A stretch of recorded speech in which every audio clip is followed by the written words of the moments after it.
হযরত আবু বকর সিদ্দিকের জীবন পড়েছিলাম, তিনি রাষ্ট্র ক্ষমতায় আছেন। তার সন্তান এসে বলে, বাবা আমি পায়েস খেতে চাই। মাকে বলো, মা বলছে না ওই রকম পরিবেশ নেই। স্বামীকে বলার পরে হযরতে আবু বকর বললেন, দেখো আমার তো ওই পরিবেশ নেই, আমি একটু বাইতুল মালে যাই। বাইতুল মালের যিনি খাজানচি ছিলেন, অর্থমন্ত্রী, বললেন আমাকে আগামী মাসের বেতনটা দিয়ে দাও। বাইতুল মালে যিনি আছেন দায়িত্ব, সে ওই রকম ডাক দিয়ে বলে, খলিফা আগামী মাসের বেতন চান, একটু লিখে দেন তো যে আগামী মাস পর্যন্ত আপনি বেঁচে থাকবেন, আগামী মাস পর্যন্ত জনগণ আপনাকে চেয়ারে বসিয়ে রাখবে, ওইটা একটু লিখে দেন, তারপরে আগামী মাসের বেতন দেব। আমার মনে হয় এই দেশে যত দায়িত্বশীল মানুষ ছিল 1628 জন মানুষ চেয়ারে বসে দায়িত্ব পালন করেছে। এই প্রত্যেকটা মানুষ যদি যিনি পালিয়েছে ওনার কাছে এইরকম কথা বলতে পারতো, এই দেশটা দাঁড়িয়ে যেত। দেশটা পুরো ফোকলা হয়ে গেছে। বাড়িতে আসার পরে বললেন, স্ত্রী সম্ভব না, আমার ওরা গ্যারান্টি চাই জনগণ আমাকে 1 মাস রাখবে কিনা, এমনকি আমার কি আগামী 1 মাস হায়াত আছে এটা আমাকে লিখে দিতে বলে, আমার তো কোনো গ্যারান্টি নেই, আমি লিখে দেব কি? স্ত্রী বহু কষ্ট করে খাবারের কিছু অংশ বাঁচিয়ে 2 কেজি মতো আটা বিক্রি করে ওইটা দিয়ে উনি 15 দিন পরে পায়েস বানিয়েছে, সন্তানকে দিয়েছে খাবার খেতে, স্বামীকে ডাক দিয়েছে। হযরতে আবু বকর সঙ্গে সঙ্গে বললেন, তাড়াতাড়ি খেয়ে নাও। কি করে এটা পেলে? এইভাবে করেছি। অর্থমন্ত্রীর কাছে গিয়ে বললেন, দেখেন আগামী মাস থেকে আমার যে 10,000 টাকা মনে করেন আমাকে দেওয়া হয় ভাতা, 1,000 টাকা করে কম দেবেন। আমি যা দেখলাম যে 1,000 টাকা কম হলো আমার সংসার চলে। আমাদের দেশে যারা দায়িত্বে ছিল, আপনি রাগ করবেন না, একটু মিলান তো। এই মানুষগুলো যদি সত্যি আমরা এরকম পেতাম, এই 15 বছর যারা ছিল দেশটা মিনি জান্নাত বানিয়ে ফেলতে পারত।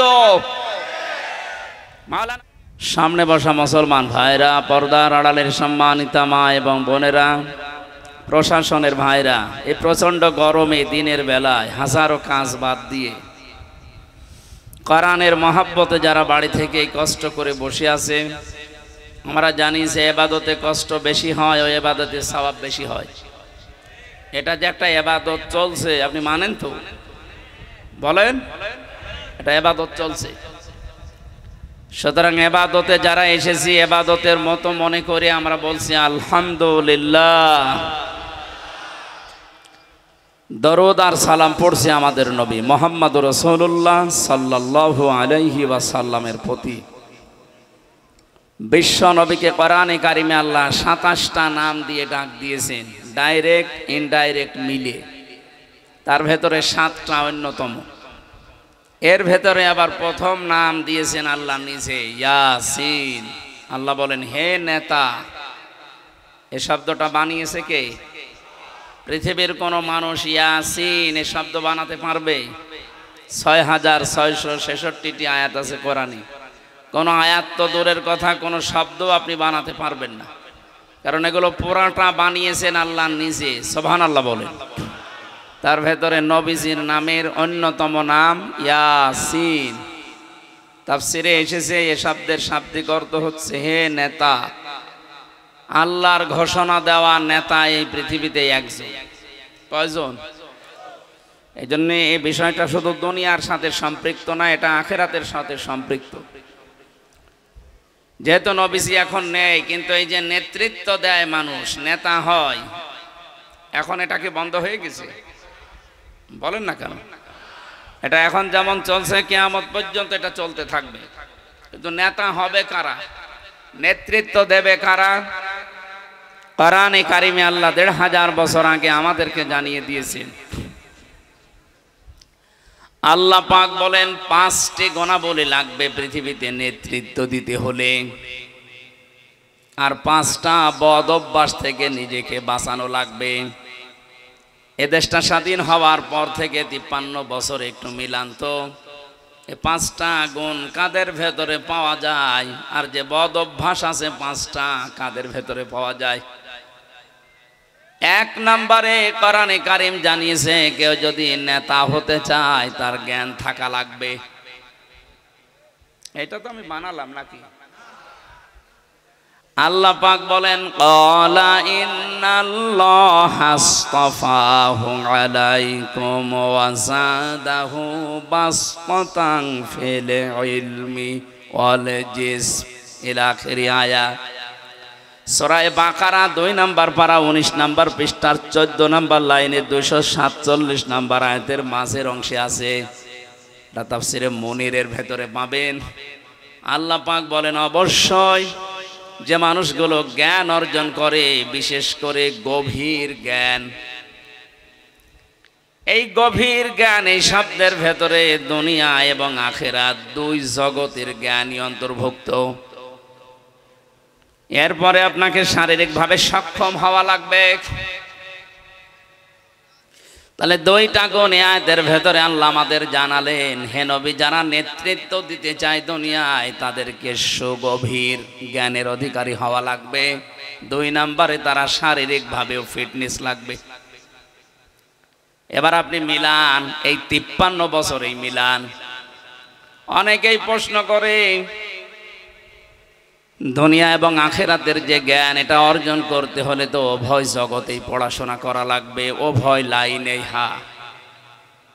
দুই জগতের জ্ঞান যাদের নেই তাদের নেতা আপনি মানলে নিজেও জাহান্নামে যাবেন, সে যেমন যাচ্ছে। অন্ধ মানুষকে যদি বলা হয় ভাই আমাকে একটু পথ দেখান, ও যেমন খাদে পড়বে আপনাকেও খাদে ফেলবে।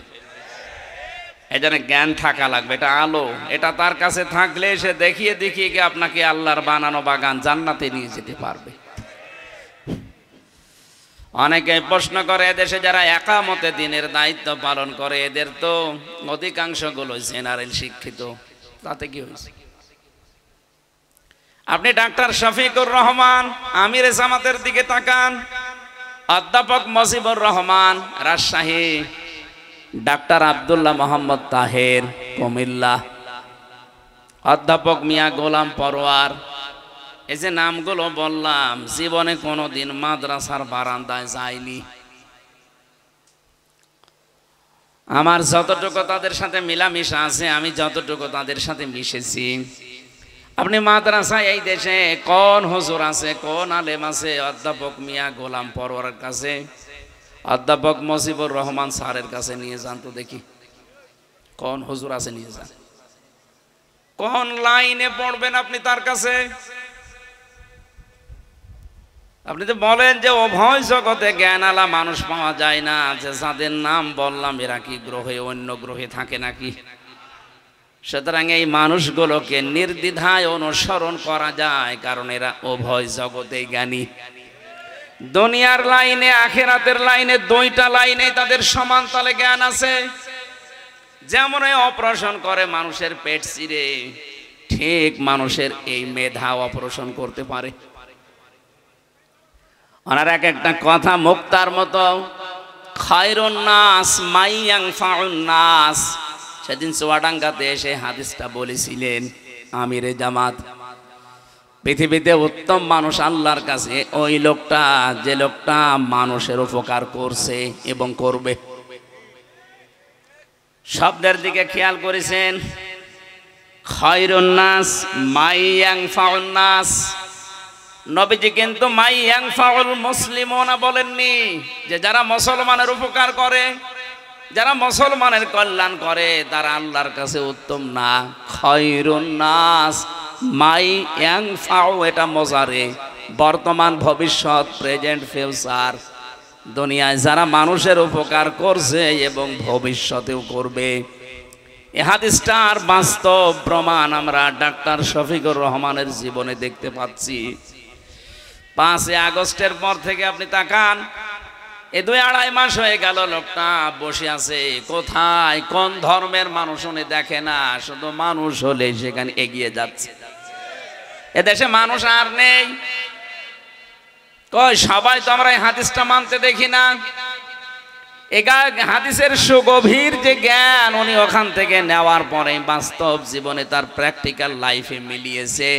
এজন্য হাদিস অনুযায়ী বলতে পারি উনি আল্লাহর কাছে উত্তম মানুষ। আপনিও আসেন, আপনিও হয়ে যাবেন। আপনার দ্বারা হয়তো নিজের আত্মীয় স্বজন, নিজের দলীয় লোক, নিজের জাতির লোক হয়তো উপকার পায়, কল্যাণ হয় তাদের। সামগ্রিক ভাগে মানুষ পদবাচ্চা যারা বিবেচিত, সবার কাছে এগিয়ে যাওয়ার মতো মন তৈরি করা অনেক কঠিন। এটার জন্য জ্ঞান লাগে, শক্তি লাগে। 64 বছর বয়স মুরব্বী মানুষ এখনো বলছে আমি যুবক। আপনি দেখেছেন তার কাজকর্ম। এই জন্য আমাদের নেতা যারা হবে সামনে, সে যে দল করুক না কেন, নেতা হতে হলে তার জ্ঞান লাগবে দুনিয়া এবং আখিরাতের, এবং তার শক্তি লাগবে। আমি ইব্রাহিমকে বহু কালেমার দ্বারা পরীক্ষা করেছিলাম। যত বিষয়ে দুনিয়া পরীক্ষা নিয়েছি, প্রতিটা পরীক্ষায় তিনি উত্তীর্ণ হয়েছেন। ইব্রাহিম আলাইহিস সালাম কে জানো? জাতির পিতা। কে? এটা বলতে কি ভয় আছে আমাদের? না, কারণ আল্লাহ বানিয়ে দিয়েছেন তাকে। মিল্লাতা বিকুম ইব্রাহিমা হুয়া সাম্মাকুমুল মুসলিমিন। সূরা হজের 78 নম্বর আয়াতের মাঝের অংশে আছে, আল্লাহ বলেন জাতির পিতা হিসাবে আমি ইব্রাহিমকে সিলেক্ট করলাম, কারণ তিনি তোমাদের নাম মুসলমান রেখেছেন। সুতরাং আমরা যদি মুসলিম দাবি করি, আল্লাহর ঘোষণা আমাদের জাতির পিতার নাম ইব্রাহিম। কথা বলে না কেন? পিতা হিসাবে যে 11টা থেকে 13টা কাজ সন্তানের জন্য করা লাগে, তার প্রথম কাজ হচ্ছে একটা নাম রাখা। তিনি এমন পিতা, এমন একটা সুন্দর অর্থবোধক নাম রেখেছেন মুসলিম, আত্মসমর্পণকারী। আমরা এখানে অনেক বাবা আছে, এমন এমন নাম সন্তানের রাখি, শয়তান নাম শুনে হাসে আল্লাহ। একটা নাম হইল, একজনের নাম শুনে নাকি কে বলেছে ওর এক নমরুদ পয়দা হুয়া। সে যাই হোক, বলেন তো একটা মুসলমানের নাম শুনে যদি বলে নমরুদ পয়দা হয়েছে, আমরা এরকম নাম রাখতে রাজি আছি না। আমাদের নাম থাকবে হয় আল্লাহর সাথে মিল করে, যে আব্দুল গফুর, নাই রসুলের নামের সাথে মিল থাকবে, নাই সাহাবীদের নামের সাথে, অথবা এমন নাম রাখবেন যেটা অর্থবোধক। এক কথা বলে না কেন? সুতরাং বাবা হয়ে শুধু জন্ম দিয়ে ছেড়ে দিয়েছে, নামও রাখতে পারেন না। একটা নাম অর্থবোধক রাখবে। সেদিন কুষ্টিয়ায় দেখলাম একজন লিখে রেখেছে দোকানের সামনে মিহাদ স্টোর। মেয়ে কি লিখেছেন? আমার ছেলের নাম। ছেলের নাম মিহাদ। মিহাদ মানে জাহান্নামের নিকৃষ্ট জায়গা। হুজুর কোরআন শরীফ পড়তেছে, পেয়েছে বিসাল মিহাদ। আরে শয়তান! সুতরাং এরকম উল্টা পাল্টা নাম যেন আমরা না রাখি। বেসাল মিহাদ পড়িয়েছে, মনে কাছে কোরআনে আছে, ছেলের নাম রেখে দি। আরে ভাই, জিজ্ঞাসা করবি তো এটা মানে কি? জাহান্নামের নিকৃষ্ট জায়গার নাম মিহাদ। এবার আসেন প্রশ্নে। আমরা যাদেরকে বিশেষ করে বাঙালি জাতির পিতা বলে ঘোষণা দিয়েছি, শব্দটা আপনি ঠিক রাখেন। বাঙালি শুধু বাংলাদেশে বাস করে না, এটা ভারতেও আছে। আপনি মণিপুরে যান, সেখানেও বাঙালি পাবেন, বাংলায় কথা বলছে। আমি এই যে আসামে গিয়েছিলাম, সেখানেও বাংলায় কথা বলছে। কোচবিহারে গিয়েছিলাম, বাংলায় কথা বলছে। তারাও তো বাঙালি। আপনি যে বলেন তো আপনার জাতির পিতাকে, আপনি যারে বাঙালি জাতির পিতা চাপিয়ে দিচ্ছেন, ও মানবে?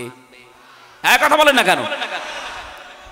দ্বিতীয় নম্বর যে শব্দ বলা হয়, 1000 বছরের শ্রেষ্ঠ বাঙালি না।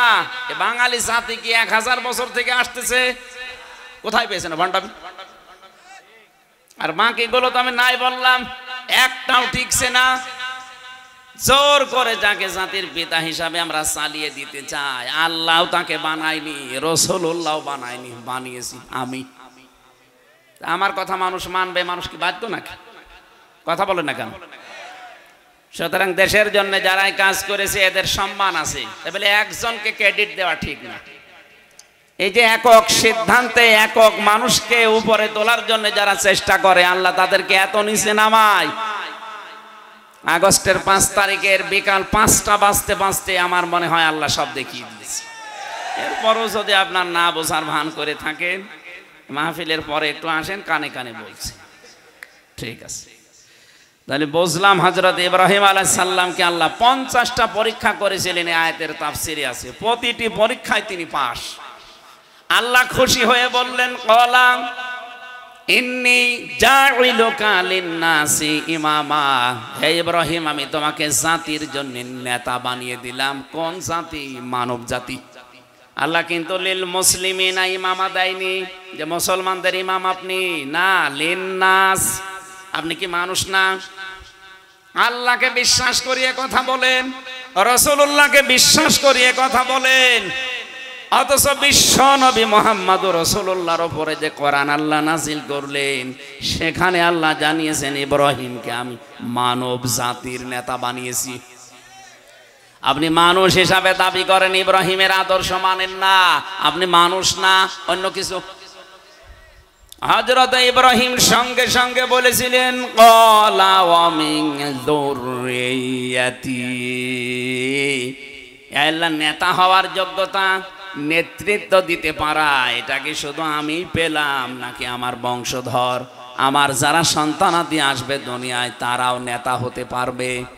আল্লাহ সাফ জবাব দিয়েছেন, ক্বালা লা ইয়ানালু আহদিজ জালিমিন। এই একটু ভালো করে শোনো, ইয়ানালু এটা মোজারে, বর্তমান, ভবিষ্যৎ, প্রেজেন্ট, ফিউচার। আল্লাহ বলেন কোন জালেমের জন্য এখন যেমন কোন ওয়াদা নেই, কিয়ামত পর্যন্ত কোন জালেম নেতা হতে পারবে না। এ ওয়াদা কার বলেন? 15.5 বছরে দেখেছি, এই সারা দেশের কথা বাদ দিলাম, বাংলাদেশের দিকে তাকান, এই জেলার দিকে তাকান, যে যত বড় জুলুম করেছে সে তত বড় নেতা। আল্লাহ বলেন জালেমের জন্য নেতা হওয়াই জায়েজ নেই। আল্লাহর ঘোষণা মানে না, এজন্য আল্লাহ নিজে তাদেরকে এমন ভাবে ধরেছে দুপুরের খাবার খাওয়ার সময় দেয়নি। তাহলে ফতোয়া বের হয়েছে এটা যে জালেম নেতা হতে পারবে না, ওদের জন্য নেতৃত্ব দেওয়া অবৈধ। তাহলে আজকে থেকে সামনে যারা আসবে, কেউ যদি জালেম বলে প্রমাণ হয়, তার নেতৃত্ব মানা। আরো জোরে বলেন। 3 নাম্বারটা থাক, একটু ঝামেলা আছে, আগে সবগুলো শেষ করি, পরে যাওয়ার সময় বলে চলে যাবে। 3 নম্বরে নবীজি আল্লাহর কোরআন থেকে জানিয়েছেন নেতা হতে পারবে না মহিলারা। এটা আমি বানিয়েছি নাকি? সূরা নেসা 5 নাম্বার পারার 2 নাম্বার পৃষ্ঠার 11 নাম্বার লাইনে 34 নাম্বার আয়াতের প্রথম অংশে আছে। এত দলিল দিয়েও যদি আপনার মন খারাপ হয়, আমার মনে হয় আপনার বিবেকের উপরে কুকুরে পোশাক করেছে। আর কি দলিল দেওয়া যায় বলেন তো? কোরআনের উপরে কোনো দলিল আছে? আমি আয়াত, পারা, পৃষ্ঠা, লাইন, রুকু কোন অংশে আছে তাও বলছি, তাফসিরে ফি জিলালিল কোরআনে আছে। আল্লাহ বলেন মেয়েরা হবে পুরুষের আজ্ঞাবহ, আর পুরুষ হবে এই পৃথিবীর নেতা। আর রিজালু কাওয়ামুনা আলান নিসা। এই আয়াতের তাফসিরে বিশ্বনবী নিজে একটা হাদিস জানিয়েছেন, আলান নবিয়্যু সাল্লাল্লাহু আলাইহি ওয়াসাল্লাম লা ইউফলিহা কওমুন, ওই জাতি কখনো সফলতা অর্জন করতে পারছে না, পারবে না। ইফলিহার আগে লান আছে, নবীজি গ্যারান্টি দিচ্ছেন কখনোই সফল হতে পারে না ওই জাতি, পারবেও না যে জাতির নেতা কোনো মহিলা। আমার মনে হয় নবীর এই হাদিস 100% সত্য আমরা বিশ্বাস করি, এজন্য 53 বছরে আমাদের উন্নতি নেই। সামনে যেন কোনো মহিলা অন্তত চেয়ারে আসতে না পারে, পুরুষ আসবে, কিন্তু পুরুষের ভেতরে জ্ঞান থাকা লাগবে, দুনিয়া আখিরাতের শক্তি থাকা লাগবে। জালেম হলে চলবে না, সীমা লঙ্ঘনকারী হলে চলবে না। আল্লাহর সীমা থেকে যদি কেউ ছিটকে চলে যায় অন্যদিকে, তাকে নেতা মানা জায়েজ নেই। এটা আছে সূরা শুআরা 19 নাম্বার পারার 12 নাম্বার পৃষ্ঠার 5 নাম্বার লাইনের 151 নাম্বার আয়াতে, ওয়ালা তুতিউ আমরাল মুসরিফিন। আল্লাহ বলেন তাদের অনুসরণ করা যাবে না, তাদের নেতৃত্ব মানা যাবে না। যেই মানুষগুলো ইসরাফ করে, যারা সীমা লঙ্ঘন করে, যারা এই পৃথিবীর ময়দানে যারা সবচাইতে বেশি সীমা লঙ্ঘন করেছে, আমি 25টা নবীর জীবনী পড়েছি কোরআনে। অধিকাংশ নবীর যারা জাতির লোকেরা ছিল তারা সীমা লঙ্ঘন করার কারণে ধ্বংস হয়েছে। এজন্য সামনে কোন সীমা লঙ্ঘনকারী, ইসরাফকারী, যারা অপব্যয় করে, অপচয় করে, এমন কোন মানুষ যেন আসতে না পারে, খেয়াল রাখা লাগবে। 5 নম্বরে, ওই লোকটা নেতা হতে পারবে না যেই লোকটা আল্লাহর স্মরণ থেকে গাফেল হয়ে জীবন চালায় এবং নিজের মন মতো কাজ করে। এটা সূরা কাহাফের 28 নম্বর আয়াতে আছে, ওয়ালা তুতিমান আগফালনা কলবাহু আন যিকরিনা ওয়াত্তাবা হাওয়াহু ওয়া কানা আমরুহু ফুরতা। যে লোকটা আমার স্মরণ থেকে গাফেল হয়ে গেছে তাকে অনুসরণ করা যাবে না। আল্লাহর স্মরণ থেকে কোনো মানুষ যখন গাফেল হয়ে যায়, এটা আছে সূরা আনামের 44 নম্বর আয়াতে। আল্লাহ পাক বলেন ওই মানুষগুলোর যত নিয়ামত আছে শান্তি দেওয়ার জন্য এগুলো বেড়ে যায়। ফালাম্মা নাসু মা যুক্কিরু বিহি ফাতাহনা আলাইহিম আবওয়াবা কুল্লা শাই। এদিকে দেখেন, আসান হোক, একজন জবাব দিয়ে দেন। যখন আল্লাহর ভাষা মানুষ ভুলে যায়, আল্লাহর আইনের কথা, আল্লাহর বিধানের কথা মানুষ ভুলে যায়, তখন ওই জাতির জন্য যত নিয়ামত আছে, লক্ষ্য করে, ফাতাহনা, আমি আল্লাহ নিজে খুলে দেই, আলাইহিম, তাদের উপরে, আবওয়াবা কুল্লা শাই, বাবের বহুবচন আবওয়াব, যত রকমের শান্তির দরজা আছে সব তাদের জন্য খুলে দেই। খোলেন কে? আরো জোরে বলেন। আপনি আয়াতটা বাস্তবে মিলান বাংলাদেশের সাথে। 1500 বছর আগে নাজিল হওয়া, অথচ মনে হচ্ছে 2024 সালের 5 আগস্টে নাজিল হয়েছে। হ্যাঁ, আল্লাহ বলেন যারা আমার আইন ভুলে যায় তাদেরকে নিয়ামত দিয়ে আমি ভরপুর করে দেই। তাদের ক্ষমতা, পাওয়ার, প্রভাব, প্রতিপত্তি, টাকা পয়সা কোনো কিছুর অভাব রাখি না। আপনি মিলান তো, 2006 সালের এই অক্টোবর মাসে 28 অক্টোবর জসিম ভাইকে যেভাবে পিটিয়ে রাজপথে হত্যা করার পরে তার লাশের উপরে ড্যান্স দিয়েছে, এটা দেখেননি দুনিয়ায়? এটা দেখার পরে ওই সময় মনে হয়েছিল কি মানুষ।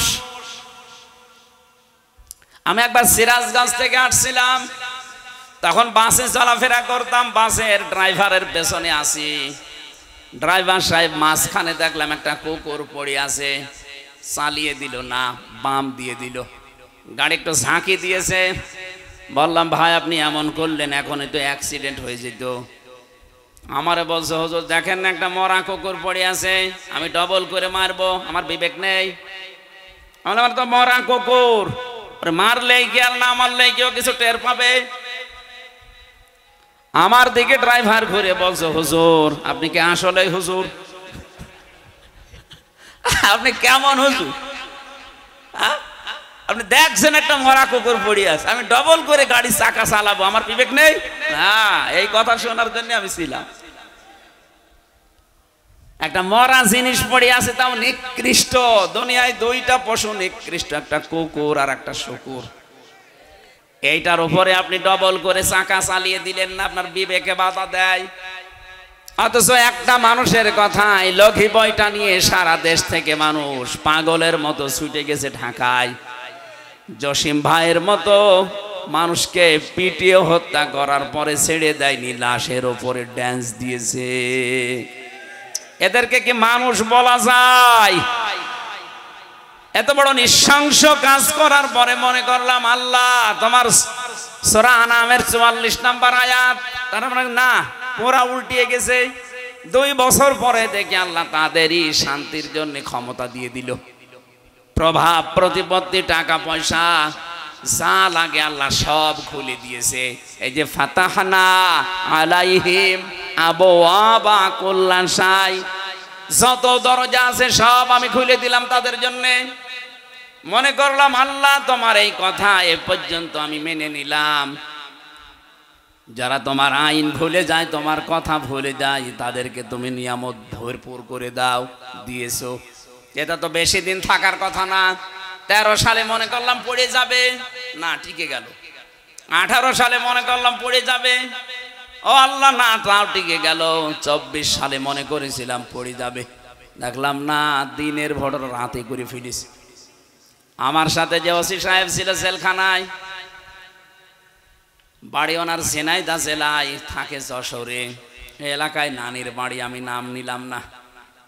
আমারে বলছে, হুজুর আপনি আমার নানির এলাকার মানুষ, এই যে ভোট হয়ে গেল, এই ভোটে আমি দায়িত্বে ছিলাম। একেবারে রাত 12টা থেকে ফজরের আজান পর্যন্ত পুরা ভোট আমার লোকজন দিয়ে আমি শুরু করলাম আল্লাহর নাম নিয়ে মারা। পুরাটা শেষ করে ফজরের আজানের একটু আগে গোসল করলাম, ওযু করার পরে নামাজে দাঁড়ালাম। কেন? যা করেছি আল্লাহ যেন মাফ করে দেয়। দেখেন কোরআন শরীফ আমার সামনে, উনি যা বলেছে আমার এই ফাঁসির কন্টেম সেলের ভেতরে আমি ওইটাই বললাম। উনি মনে মনে করছে সারা রাত যা করেছি বিবেক তো মেনে নিচ্ছে না, এখন একটু নামাজ কালাম পড়ি, তওবা করি। এই তওবা হবে না। এখানে একটা সূক্ষ্ম কথা বলা দরকার। অনেকেই মনে করেন আস্তাগফিরুল্লাহ রাব্বি মিন কুল্লি যামবি ওয়া তুবু ইলাইহি, পড়লাম আর তওবা হয়ে গেল। এটা একটা তওবার বাক্য। কোন মানুষ যদি তওবা করতে হয়, অপরাধ করেছেন যার কাছে, তার কাছে স্বীকার করা লাগবে। এই তওবা বাংলাদেশে হয় না। অপরাধ করেছে আমার কাছে, আর কাবা শরীফে যে মাফ চাচ্ছে আল্লাহর কাছে। এই তুই কি আল্লাহর কাছে অপরাধ করিস? তুই দোষ করলি, আমার 3 বছর জেল খাটালি বিনা কারণে, আর কাবা শরীফ ধরে তওবা করলে হবে? মাফ চাওয়া লাগবে আগে আমার কাছে, আমার স্ত্রীর কাছে, আমার মা বাবার কাছে, আমার ওই 2টা সন্তানের কাছে। কারণ সব চাইতে বেশি কষ্ট পেয়েছে তারা। এক কথা বলেন না কেন? এই যে বাস্তবতা আমরা বুঝছি না। মাফ চাই একজনের কাছে, অথচ অপরাধ করেছি আর একজনের কাছে না, আপনার মাফ হবে না। আপনি যত আস্তাগফিরুল্লাহ পড়েন। উনি সারা রাত মানুষের অধিকার গুলো নষ্ট করে এখন ওযু করে গোসল করে নামাজ পড়ছে। ওর নামাজ কিয়ামত পর্যন্ত পড়লেও কবুল হবে না। 24 সাল পর্যন্ত মনে করলাম আল্লাহ তোমার কোরআনের আয়াতের এই তো শেষ হয়নি। সূরা আনআম 44 নম্বর আয়াত পরের অংশেই তুমি জানিয়েছো যেটা কই ওটা তো দেখি না, ওটা দেখতে কি কিয়ামত হয়ে যাবে নাকি? আমি যে 5টা কথা বলছিলাম একটা একটা করে, আল্লাহ রাব্বুল আলামিন বলেন এই পৃথিবীর ময়দানে যারা আল্লাহর শরণ থেকে গাফেল হয়ে যায়, যারা নিজের মন মতো কাজ করে, যারা সীমা লঙ্ঘন করে, এরা নেতৃত্ব দেওয়ার গুণাবলী হারিয়ে ফেলেছে। সুতরাং আগামীতে এই দেশে কোন জালেম, কোন সীমা লঙ্ঘনকারী, কোন মহিলা, যে 5টা গুণ বলছিলাম, আল্লাহর শরণ থেকে যারা গাফেল, যারা মন যা চায় তাই করে, এইরকম মানুষ যেন এদেশের নেতৃত্বে আসতে না পারে। কথা বলে না কেন?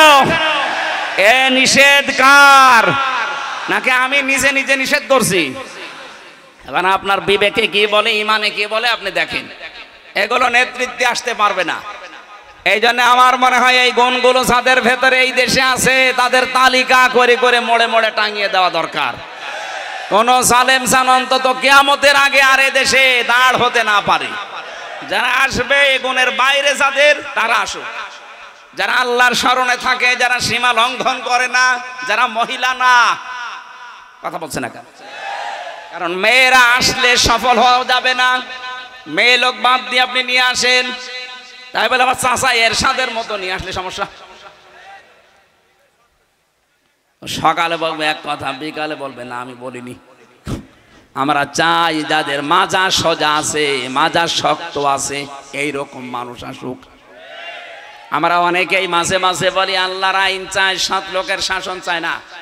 শব্দটা হওয়া লাগবে যে সালেহ শব্দ আছে। সালেহ শব্দের শাব্দিক অর্থ হচ্ছে শুধু সৎ, শুধু নেক না, যোগ্য। সুতরাং আল্লাহর আইন তো অবশ্যই লাগবে। এই সমাজ যদি পরিবর্তন করা লাগে, 2 নম্বরে যোগ্য এবং সৎ মানুষ লাগবে। এদেশে অনেক সৎ মানুষ কাজ করেছে কিন্তু যোগ্য না, এই জন্য ওই লাইনটাই নষ্ট হয়ে গেছে। আমরা চাই সামনে সৎ হবে একদিকে, 2 নম্বরে যোগ্যতা সম্পন্ন হবে।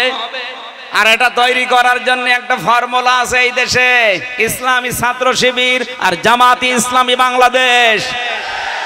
আপনি ভুল প্রমাণ করেন, আমি আপনাকে একেবারে মিলিয়ে দিচ্ছি, যোগ্যতা সম্পন্ন বানিয়ে তুলবে আপনাকে। আমার মনে হয় ছোটবেলা থেকে কেউ যদি শুরু করেন, আপনার বিশ্ববিদ্যালয়ে অনার্স মাস্টার্সে 6 বছর লাগে, 6টা বছর আপনি এই সংগঠনে কাজ করেন, আপনি মনে হবে যে বিশ্ববিদ্যালয়ে পাশ করে আসলেন। জীবন পাল্টিয়ে যাবে পুরা, আপনি কন্ট্রোল হয়ে যাবেন নিজের প্রতি। গোপন যে অপরাধগুলো আছে আপনার বিবেকের তাড়নায় আপনি ছেড়ে দেবেন। শপথ নেওয়ার আগ পর্যন্ত আমার অনেক কিছু উল্টা পাল্টা আমি দেখেছি, এরপরে আমার নিজের জীবন আমারে কন্ট্রোল করে দিয়েছে। আমি চাই আপনিও আসেন, আপনাকে বিশ্ববিদ্যালয়ে পড়িয়ে নিয়ে আসব, কারণ আমাকে যোগ্যতা সম্পন্ন হতে হবে। যোগ্যতা সম্পন্ন না হলে আমার আল্লাহ জীবনে ওই জায়গা আমারে দেবে না। আমি একজন ভাইকে পাঠালাম, জসিম ভাই আছে পাশে, বললাম ভাই আপনি যান তো মাছ কিনে নিয়ে আসেন। যে দেখে ইলিশ মাছ আছে পচা, কি দোকানদারকে বলছে আমার কাছে 2000 টাকা আছে, আমির হামজা পাঠিয়েছে। দোকানদার নাম শুনে বলছে ঠিক আছে 2000 টাকা দিলেই হবে, যদিও আমি এটা 3000 করে বেচছি। পচা মাছ,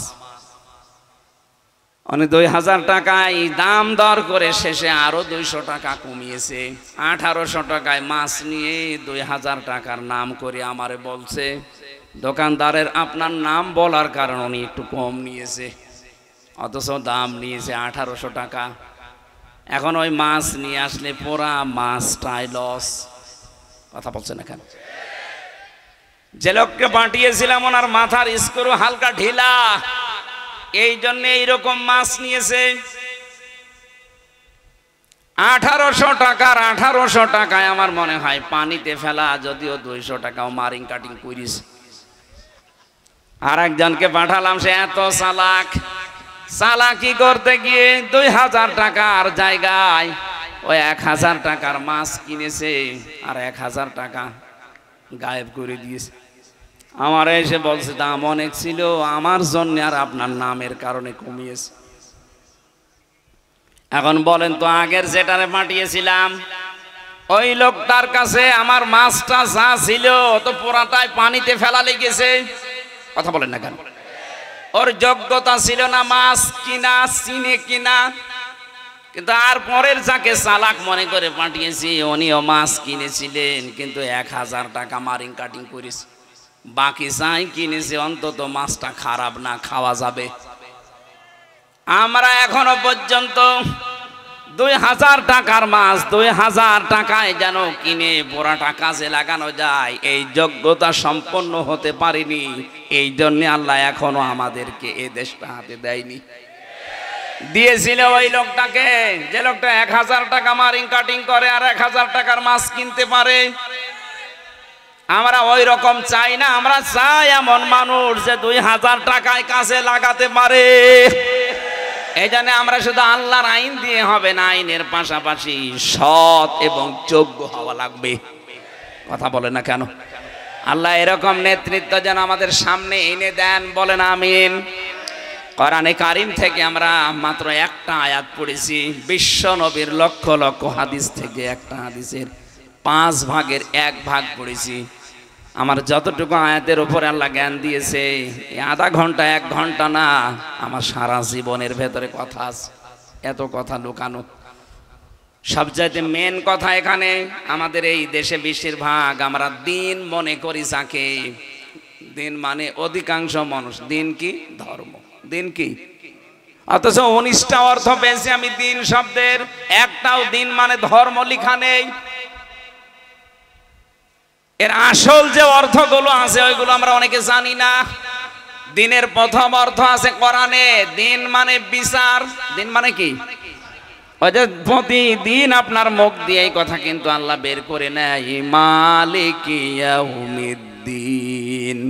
আল্লাহ মালিক, কিন্তু বিচার দিনের। কোন দিনের? তাহলে দিন মানে ধর্ম না, দিন মানে বিচার দিন? এটা যারা বিশ্বাস করে যে বিচার দিন একটা আছে, আমার কিন্তু বিচার করা হবে ওই দিন, ওর জীবন পাল্টাতে আর কিচ্ছু লাগবে না। এক কথা বলে না কেন? এই 15.5 বছরে যারা এই 36,000 32,000 কোটি টাকা মারিং কাটিং করেছে, এক একজন 75,000 কোটি টাকা মারিং কাটিং করেছে ইসলামী ব্যাংক থেকে। এ মানুষগুলো দিন মানে ধর্ম বিশ্বাস করে, দিন মানে কিয়ামতের দিন, এটা তারা বিশ্বাস করে না। যদি বিশ্বাস করতো যে কিয়ামতের দিন জবাব দেওয়া লাগবে আমারে আল্লাহর সামনে দাঁড়িয়ে, ওর জীবন পাল্টিয়ে যেত।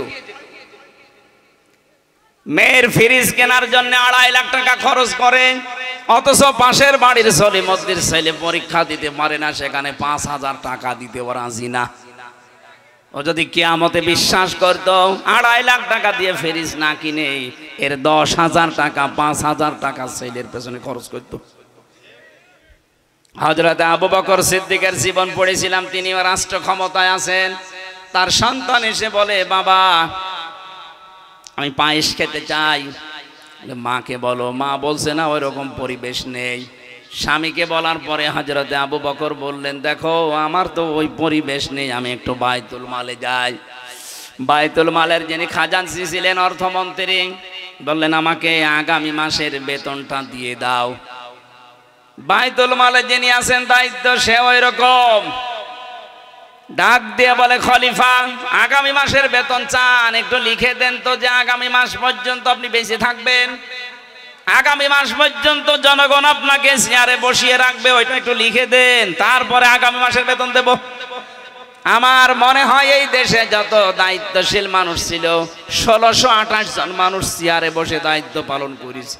এই প্রত্যেকটা মানুষ যদি, যিনি পালিয়েছে, ওনার কাছে এইরকম কথা বলতে পারতো, এই দেশটা দাঁড়িয়ে যেত। দেশটা পুরো ফোকলা হয়ে গেছে। বাড়িতে আসার পরে বললেন, স্ত্রী সম্ভব না, আমার ওরা গ্যারান্টি চাই জনগণ আমাকে 1 মাস রাখবে কিনা, এমনকি আমার কি আগামী 1 মাস হায়াত আছে এটা আমাকে লিখে দিতে বলে। আমার তো কোনো গ্যারান্টি নেই, আমি লিখে দেব কি? স্ত্রী বহু কষ্ট করে খাবারের কিছু অংশ বাঁচিয়ে 2 কেজি মতো আটা বিক্রি করে ওইটা দিয়ে উনি 15 দিন পরে পায়েস বানিয়েছে। সন্তানকে দিয়েছে খাবার খেতে, স্বামীকে ডাক দিয়েছে। হযরতে আবু বকর সঙ্গে সঙ্গে বললেন, তাড়াতাড়ি খেয়ে নাও। কি করে এটা পেলে? এইভাবে করেছি। অর্থমন্ত্রীর কাছে গিয়ে বললেন, দেখেন আগামী মাস থেকে আমার যে 10,000 টাকা মনে করেন আমাকে দেওয়া হয় ভাতা, 1,000 টাকা করে কম দেবেন। আমি যা দেখলাম যে 1,000 টাকা কম হলেও আমার সংসার চলে। আমাদের দেশে যারা দায়িত্বে ছিল, আপনি রাগ করবেন না, একটু মিলান তো। এই মানুষগুলো যদি সত্যি আমরা এরকম পেতাম, এই 15 বছর যারা ছিল দেশটা মিনি জান্নাত বানিয়ে ফেলতে পারত। মাওলানা মতিউর রহমান নিজামী রাষ্ট্রের দায়িত্ব পালন করার পরে বাজেট যা ছিল ওই মন্ত্রণালয়ে, নিজের মন্ত্রণালয় সব শেষ করার পরে ওই টাকা যেগুলো উদ্বৃত্ত ফেরত দিয়েছে পৃথিবীর ইতিহাসে আমার মনে হয় এটাই প্রথম। এরপরও দলিল চান যে কাকে মানে আপনি টের পাচ্ছেন না কাকে? আবার নাম ধরে বলা লাগবে আপনার কাছে। 15.5 বছর কোথা থেকে কোথায় গিয়েছেন আমাদের কুষ্টিয়ার এই 2 জন নাম করা মানুষ, বলেন তো? তারা যদি হযরতে আবু বকরের ওই নিয়মটা মানতো, দিন মানে যদি বিশ্বাস করতো যে বিচার দিন, কিয়ামতের দিন, আমারও একদিন বিচার হবে, তাদেরও আচরণ আবু বকরের মতো হয়ে যেত। যারা এটা বিশ্বাস করে তাদের জীবন ঠিক ওই রকম কায়দায় চলছে। এই জন্য দিন মানে ধর্ম না, দিন মানে প্রথম অর্থ কিয়ামতের দিন, এটার দৃঢ় বিশ্বাস নিয়ে আসা লাগবে। 2 নম্বরে দিনের অর্থ আমি পেয়েছি, দিন মানে আনুগত্য। 3 নম্বরে পেয়েছি দিন মানে জীবন ব্যবস্থা। 4 নম্বরে পেয়েছি দিন মানে রাষ্ট্রীয় বিধান। এটা আজ আমরা অনেকে এখনো ক্লিয়ার না। এটা ফেরাউন ক্লিয়ার ছিল, ফেরাউন জাতির লোককে বলেছিল, ক্বালা ফিরআউনু যারুনি আকতুল মূসা ওয়ালিয়াদউ রাব্বা ইন্নী আখাফু আইয়ুবাদদিলা দীনাকুম ইলা আখির আয়া। সূরা মুমিনের 26 নম্বর আয়াতের প্রথম অংশে আছে, ফেরাউন বলেছে আমাকে ছেড়ে দাও, আমি মূসাকে হত্যা করব। সে তার রবকে ডাকুক, আমি ভয় পাচ্ছি, আমি আশঙ্কা করছি সে আমার রাষ্ট্রের যে নিয়ম নীতি পাল্টিয়ে ফেলবে। তাহলে দিন মানে রাষ্ট্রের নিয়ম নীতি। যারা এই কথা বুঝে ফেলেছে যে এই মানুষগুলো, তারাই কিন্তু এই মানুষগুলোকে আর উপরে উঠতে দেয় না। যারা জানে যে দিন মানে রাষ্ট্রীয় বিধান, অনেকেই জানে দেশে এটা যদি যারা একামতে দিনের দায়িত্ব পালন করে, এরা যদি সত্যি এই জায়গায় আসতে পারে, এখানে এসে আগে নামাজ পড়ার নিয়ে আসবে না, রোজা রাখা নিয়ে আসবে না, ওরা আল্লাহর বিধান কায়েম করে বানানো নিয়ম নীতি পাল্টিয়ে ফেলবে। দিন মানে ধর্ম, দিন মানে না, দিন মানে ধর্ম নয়। আমি যে অর্থগুলো বলছি দেখেন তো ধর্ম আছে কিনা।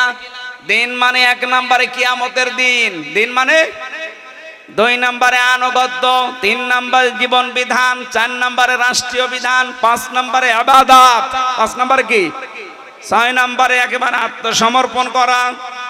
পুরা কোরআন শরীফে 19টা অর্থে আমি দিন পেলাম। প্রত্যেকের জন্য আলাদা আলাদা দিন আছে।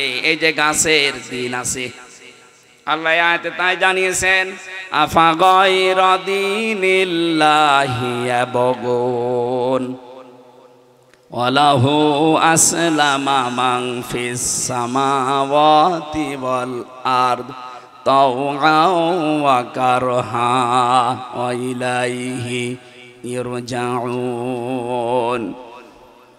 তোমরা কি আল্লাহর দিন বাদ দিয়ে, আল্লাহর নিয়ম নীতি জীবন ব্যবস্থা, আল্লাহর আইন বাদ দিয়ে পৃথিবীর অন্য কিছু তালাশ করো নাকি? অথচ আসমান জমিনে যা আছে সব আল্লাহর বিধানের সামনে ইচ্ছায় অনিচ্ছায় তারা মাথা নত করে দিয়েছে। এতে গাছের দিকে তাকান, বিকাল হতে হতে দেখবেন লম্বা করে একটা ছায়া ফেলে দেবে। এই কথা বলছে না কেন? আপনি তাকিয়ে থাকেন, দেখেন ওরা কেউ কি কানে কানে বলে দিচ্ছে। সন্ধ্যা যখন নামবে, আসরের পর থেকে দেখবেন নিজের ছায়াটা লম্বা করে আমার আল্লাহকে একটা সেজদা দিয়ে, এইটা ওর দিন। হাঁস মুরগিগুলো সন্ধ্যা লাগার সঙ্গে সঙ্গে নিজের ঘরের দিকে ছুটতে থাকে, এইটা তার দিন। যাকে যেই বিধান আল্লাহ শিখিয়েছেন ওইটাও পালন করে যাচ্ছে, তারা মানতে বাধ্য। সূর্য পর্যন্ত শুধুমাত্র মানুষ আর জিন, এদেরকে আমার আল্লাহ দিন দিয়েছেন, কিন্তু মানতে বাধ্য করেননি। মানতে বাধ্য করলে আপনার জন্য জান্নাত আর জাহান্নাম এটা থাকতো না। আপনি মানতে বাধ্য না, কিন্তু যদি মেনে নিতে পারেন তাহলে আপনি জান্নাতি, না মানলে জাহান্নামী। এই জন্য আমরা চাই ইচ্ছাই হোক অনিচ্ছাই হোক, ওরা যেমন সবাই আল্লাহর বিধান মেনে শান্তিতে আছে। এক গাছ আর এক গাছকে মেরে ফেলেছে, কোনোদিন শুনেছেন? আমরা যদি আল্লাহর দিন ওদের মতো মেনে নিতে পারি, আমাদের দ্বারাও দুনিয়ার কেউ আক্রান্ত হবে না, উপকৃত হবে।